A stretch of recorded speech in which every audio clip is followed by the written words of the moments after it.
ధనుసు రాశి వారికి ఈ వారం చాలా అనుకూలంగా ఉంది. రాష్ట్రాధిపతి చతుర్థాధిపతి అయిన గురువు అష్టమంలో ఉన్నారు, అష్టమంలో బలంగా ఉన్నారు. సప్తమాధిపతి దశమాధిపతి అయిన బుధుడు వ్యయంలో ఉన్నారు. పంచమ వ్యయాధిపతి అయిన కుజుడు కూడా వ్యయంలోనే ఉన్నారు. ప్రభుత్వ పరంగా రావాల్సిన బెనిఫిట్స్ ఏవైతే ఉన్నాయో వీరికి లభిస్తుంది. ప్రమోషన్ కానీ అదేవిధంగా అవార్డ్స్ కానీ వచ్చే అవకాశం లేకపోలేదు. భూ సంబంధించిన వ్యవహారాలు చక్కగా ఉన్నాయి. సంతాన పరంగా మంచి అభివృద్ధి ఉంటుంది. సంతానం మంచి స్థానం ఉంటుంది.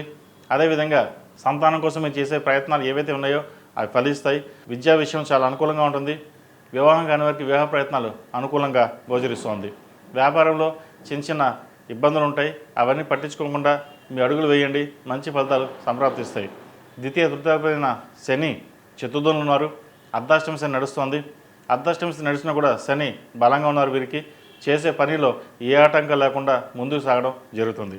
అదేవిధంగా రియల్ ఎస్టేట్ రంగం వారికి, చార్టెడ్ అకౌంట్స్కి, అడ్మినిస్ట్రేషన్ రంగంలో వారికి చాలా అనుకూలంగా ఉంటుంది. సాఫ్ట్వేర్ రంగం వారికి కాస్త ఇబ్బందికరంగా ఉంటుంది. సినీ కళారంగాల వారికి చిన్న చిన్న డిస్టర్బెన్సెస్ అనేవి ఏర్పడతాయి. అదేవిధంగా రాజకీయ రంగంలో వారికి మంచి పదోన్నతి లభిస్తుంది.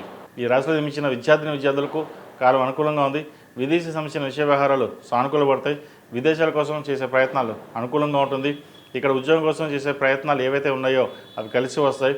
ఎప్పటి నుంచో మెంటల్ టెన్షన్గా ఉండి ఉద్యోగం రాక ఇబ్బంది పడుతున్న వాళ్ళు కూడా కొంచెం ఊరటించే అంశంగా చెప్పవచ్చు. మంచి ఉద్యోగం లభిస్తుంది. ఈ రాశిలో జన్మించిన స్త్రీలకు వృత్తి ఉద్యోగాల పరంగా, వ్యాపార పరంగా అనుకూలంగా ఉంది.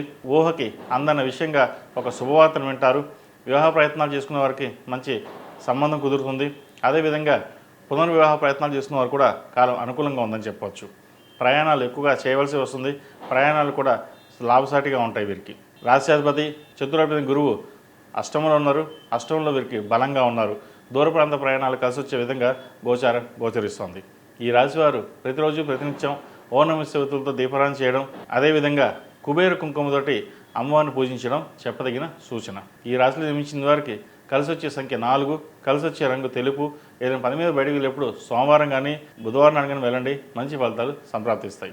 ఈ పూజా స్టోర్.in పసుపు కుంకుమ నుంచి దేవతా విగ్రహాల దాకా అన్ని రకాల పూజలు, వ్రతాలు, వివాహం, గృహప్రవేశం, హోమాది శుభకార్యాలకు కావలసిన పూజా సామాగ్రి అంతా ఒక్క క్లిక్తో మీ ఇంటి వద్దకే.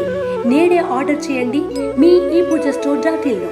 One stop for all puja needs.